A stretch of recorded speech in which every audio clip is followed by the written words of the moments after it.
House Bill House Bill 200. Thank you. This legislation seeks to modify the current manner in which wages are calculated for workers provided work on educational institutions and public roles and exempts fees from calculating the rate of wage based on contracts. So that I stand for questions.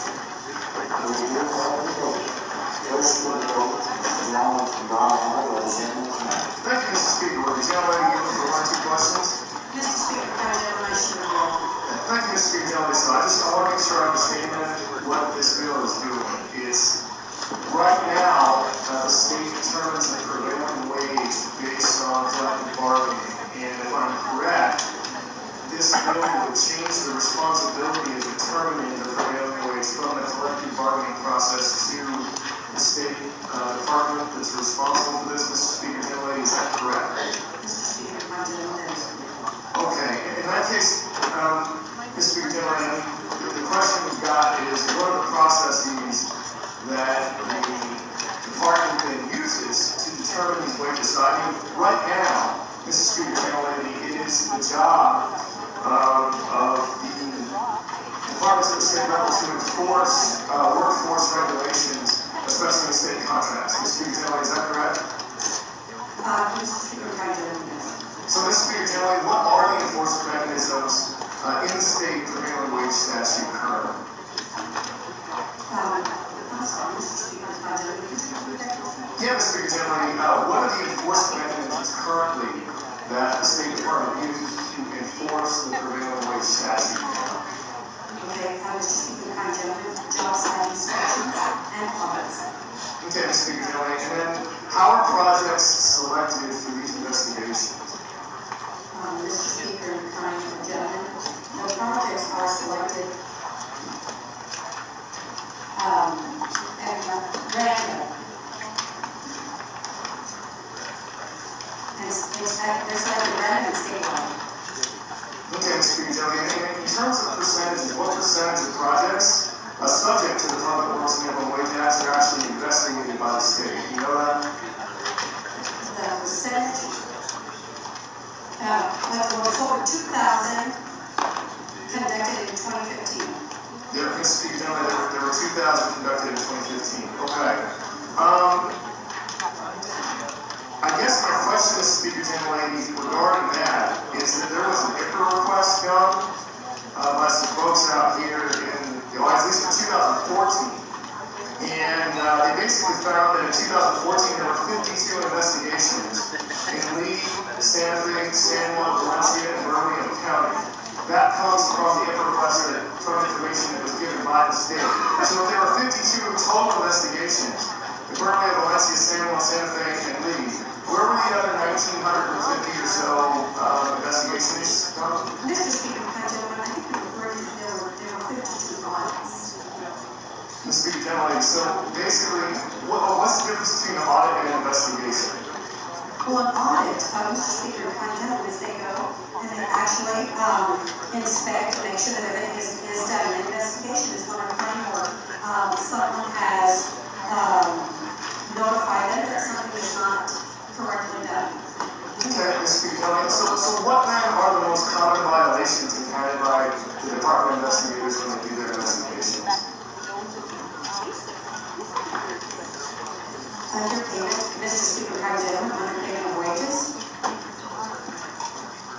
Mr. Speaker, gentlemen, that's the most common one, undertaking of wages. That is correct, Mr. Speaker, gentlemen. And Mr. Speaker, gentlemen, what happens when there is a finding of undertaking of wages?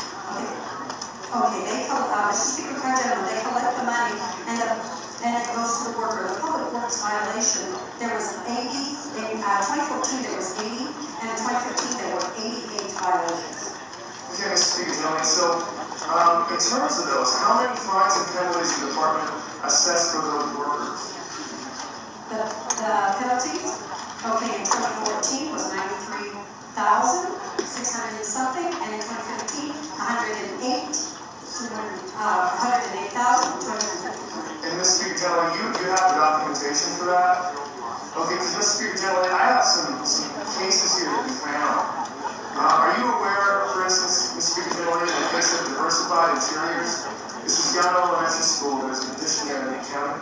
Mr. Speaker, right now, what I'm looking at is the information I'm getting, they come from the New Mexico Department of Workforce Solution, and it's their report from the Labor Relations Division, fiscal year 2015, and that's the report.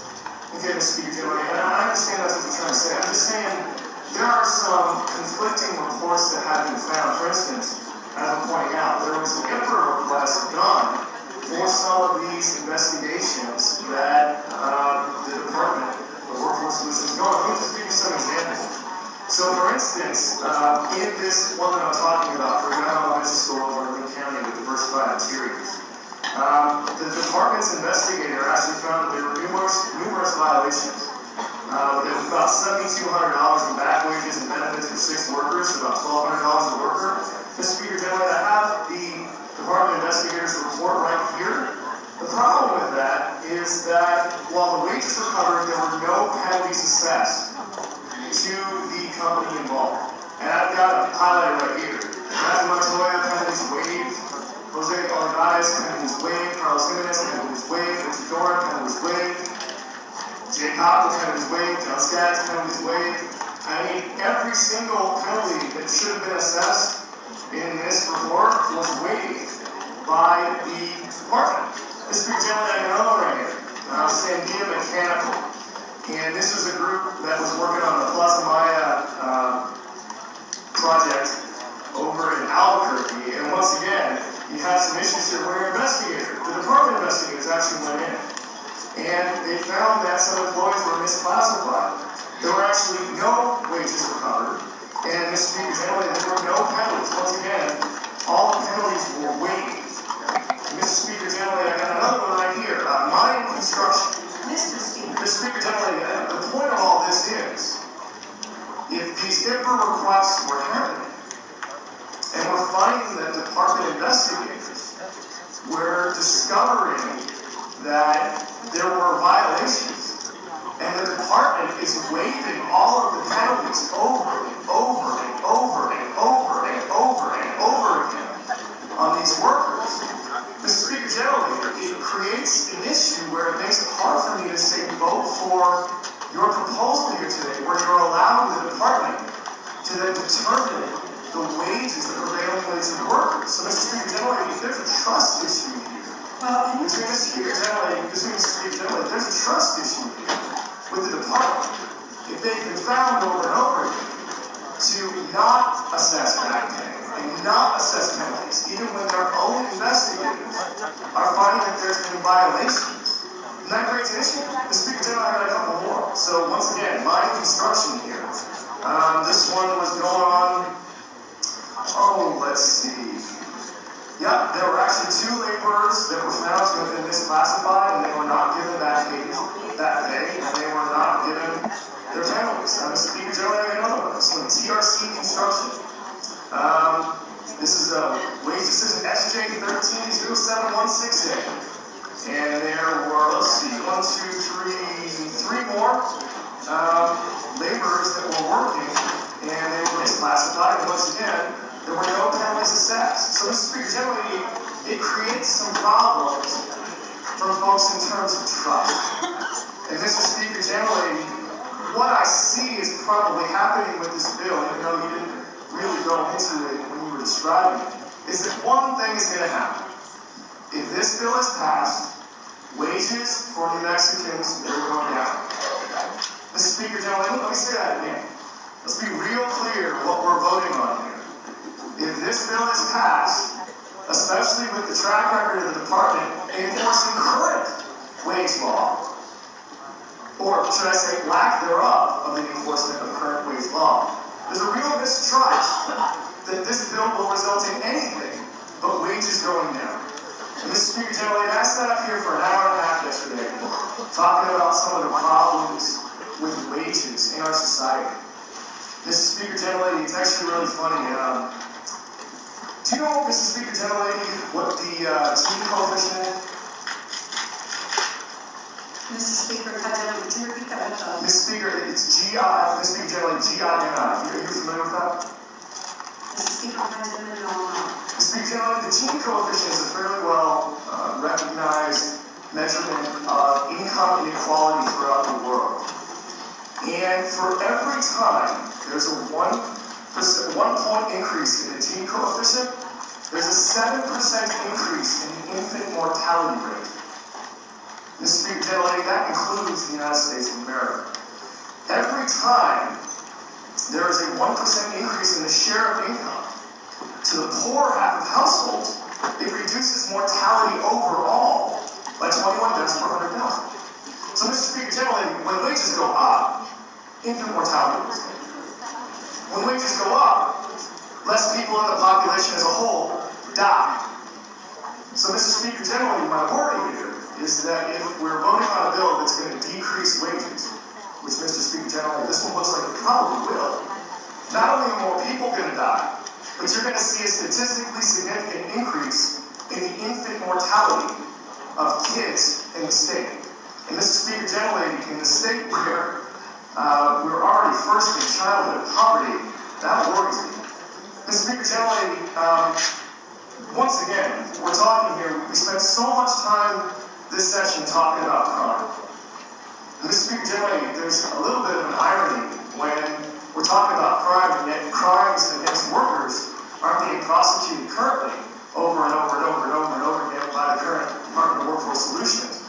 But it actually goes deeper than that. Mr. Speaker, gentlemen, here is a 28-year study that was done by Ohio State University. And here's what it said. Public officials can put more cops on the beat. You can have tougher sentencing laws. You can take other steps to reduce crime, but there are limits to how much this can do. We found that a bad labor market has a profound impact on crime rates, and this is an interesting one. And I quote, "Wage declines are responsible for more than half of violent crime. Clearly, long-term trends in wages were the dominant factor on crime during this 28-year period that this study was put out." So, Mr. Speaker, generally, it is slightly ironic, and Mr. Speaker, generally, the definition of ironic from the dictionary is a state of affairs or an event that seems deliberately contrary to what one expects and is often amusing as a result. The problem is, this definition isn't amusing. Mr. Speaker, generally, if we vote for this bill today, wages will go down. And as we have seen over and over again, when wages go down, violent crime and property crimes go up. It ain't rocket science. So, Mr. Speaker, generally, I worry very, very, very much about the effects that this bill will have on the population in Mexico. When we're already so high in income inequality, when we're already so high in child poverty, when we're already first in the nation in student loan defaults, we are proposing right here to decrease wages once again. Let me say clearly, Mr. Chair, generally, and I'll close and I'll stop talking. If we vote for this bill, crime will go up. Mr. Speaker, generally, if you vote for this bill, the average income of New Mexicans will go down.